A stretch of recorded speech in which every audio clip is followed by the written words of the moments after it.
How can one country dominate the track, as if it's hiding a secret formula? Why do their sprinters fly, their hurdlers move like perfect machines, and even their distance runners are suddenly rewriting history? Is it genetics, money, or something much deeper, hidden in the way they train? Today, we're uncovering what no one tells you about them. And be warned, once you hear this, you'll never see athletics the same way again. It's not luck, it's a system. In sprints, they crush everyone. In hurdles, they look like finely tuned robots. In relays, they almost never miss. And now, pay attention, they're even starting to win long-distance races. Yes, even the 5,000 meters. Is it just talent? No.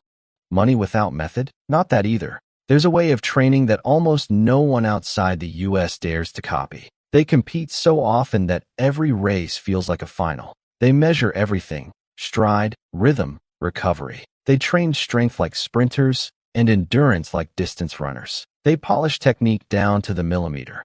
They live under real pressure. If you don't perform, someone else takes your spot.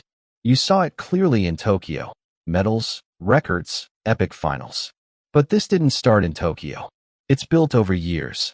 From a young age, they compete, adjust, compete again. Iterate nonstop.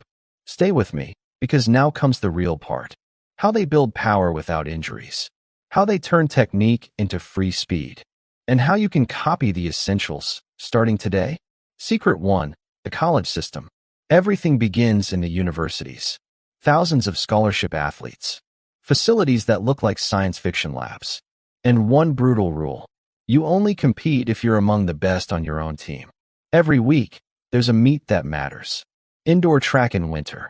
Cross country in autumn. Outdoor track in spring. They grow by competing year-round. Nonstop. There are no fixed spots. If you don't perform today, someone else travels tomorrow. Pressure isn't a motivational speech. It's the rule. They train with a plan that blends power, technique, and endurance. Monday, easy run, drills, and gym.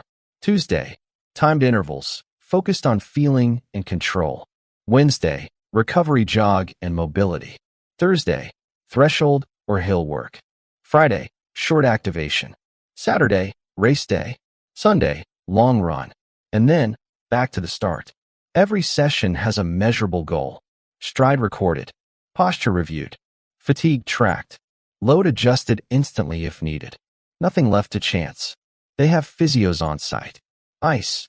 Compression boots. Contrast baths, massages. Nutrition planned. Sleep monitored.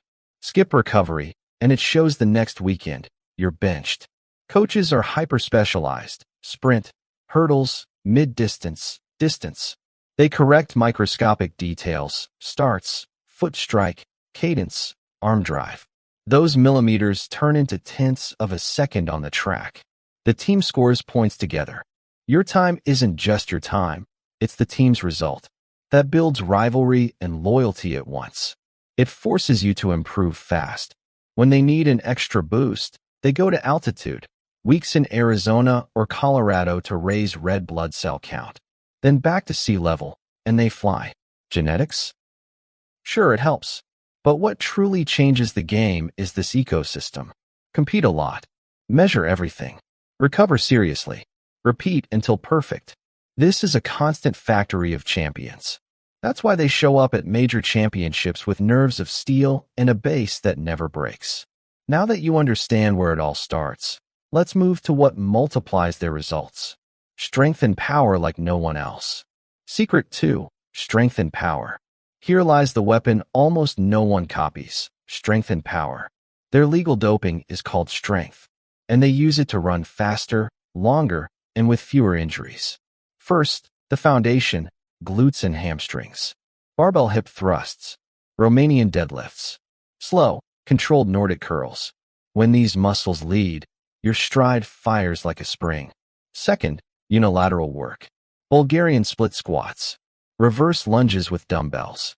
High step-ups with a pause on top. These fix imbalances and make your landing more stable. Third, pure power. Depth jumps with soft landings. Double leg hops. Box jumps without bouncing down. 2 or 3 perfect reps beat 20 sloppy ones. Quality rules here. Fourth, short sprints to awaken the nervous system. Accelerations from 20 to 30 meters, starting from still. Light sled pulls. Short, aggressive sled pushes. Short distance, maximum intent. Fifth, technique that gives you free speed. High knees under control. Heel to glute with hips tall. Long, elastic strides. Firm arms, relaxed hands. 10 minutes of good drills before intervals can change your race. Sixth, strong feet. Walking on toes and heels. Short hops in place. Skipping rope at rhythm. Your foot is your tire. The stiffer it is, the better the return. Seventh, bulletproof tendons. Slow calf eccentrics on a step. Spanish squats for patellar tendons. 2 or 3 days per week. Few reps, total control. Happy tendon, fast runner. Now let's see how they organize it. First, activation, hip mobility, glute bands, simple core.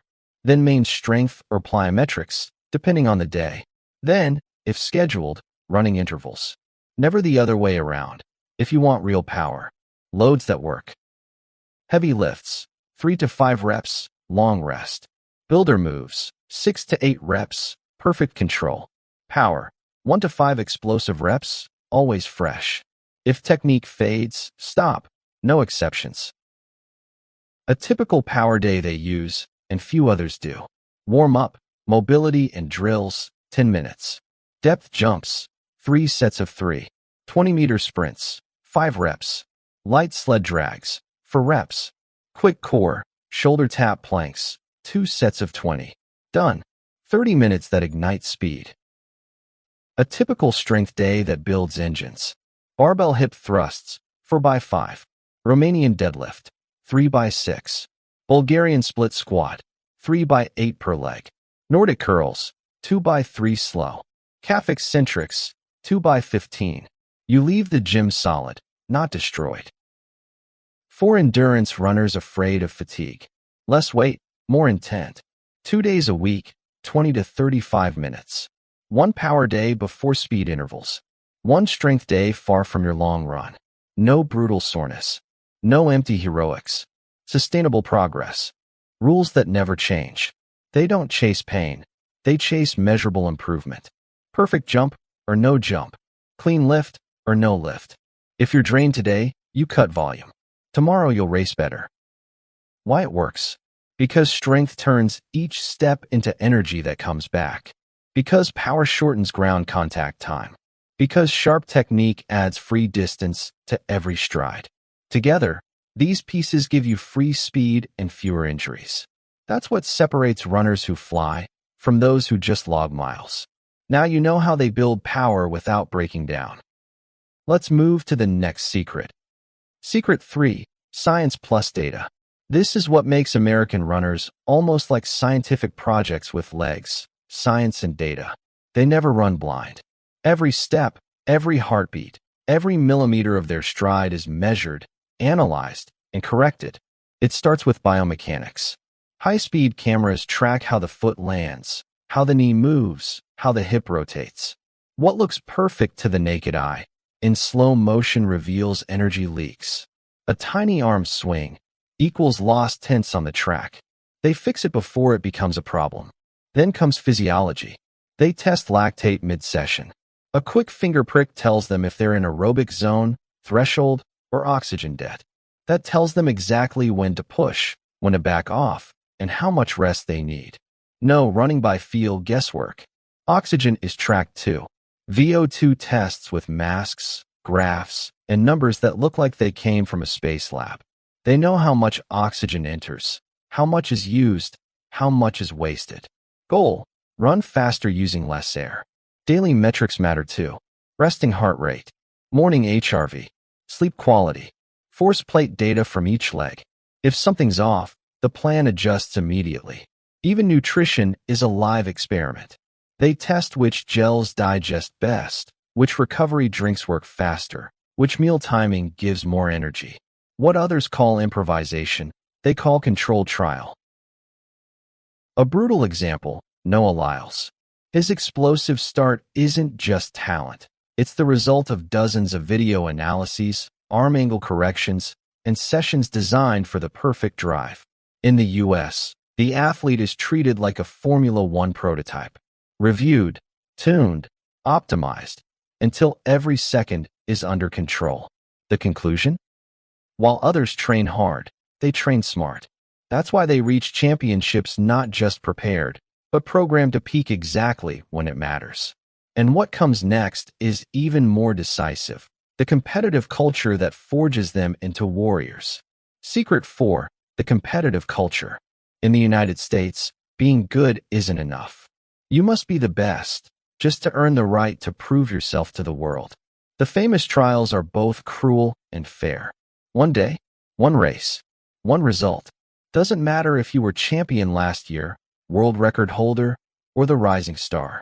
If you don't finish top 3, you stay home. That builds athletes with nerves of steel, because they know there are no second chances. They learn to compete under extreme pressure from a young age. For them, a world championship almost feels easier compared to the internal war they've already survived. The rivalry is fierce, but it unites them. They race against teammates, friends, fellow university athletes. That mix of rivalry and respect creates wild energy. They push each other to the limit. So when they step on the global stage, nothing scares them. They've raced under fire so many times. Every other competition feels like an exam they've already passed 100 times. Secret 5. The new dominance. For decades, the script was clear. The US ruled sprinting. Africa ruled middle and long distance. But in Tokyo 2025, something changed. Cole Hawker won the 5,000 meters. An American outkicking Europeans and Africans on the final straight. Unthinkable just a few years ago. Is it the start of a new era? Many believe so. Because now they're not only training strength and power, they're mastering endurance methods too. Altitude runs, lactate control, tactical strategies borrowed from the Kenyans, but with their own scientific twist. The message is clear. If they've conquered speed, now they're coming for everything else. They don't just want to be fast, they want to be complete. And the scary part for their rivals? It's working. Imagine a future where the US wins the 100 meters and the marathon. That would rewrite the history of world athletics. And Tokyo might have been just the first warning shot. How you can apply it. You don't need a university lab or million-dollar facilities to train like them. You can apply the essentials starting tomorrow. First, train strength at least twice a week. You don't need fancy machines. Squats, Romanian deadlifts, lunges, these already build the power base they use. Second, compete more. Sign up for local races, 5K tests, even friendly duels. The more pressure you face, the easier it becomes to perform on race day. Third, take care of your technique. Record yourself. Watch your posture, arm drive, cadence. Fix small flaws before they become barriers.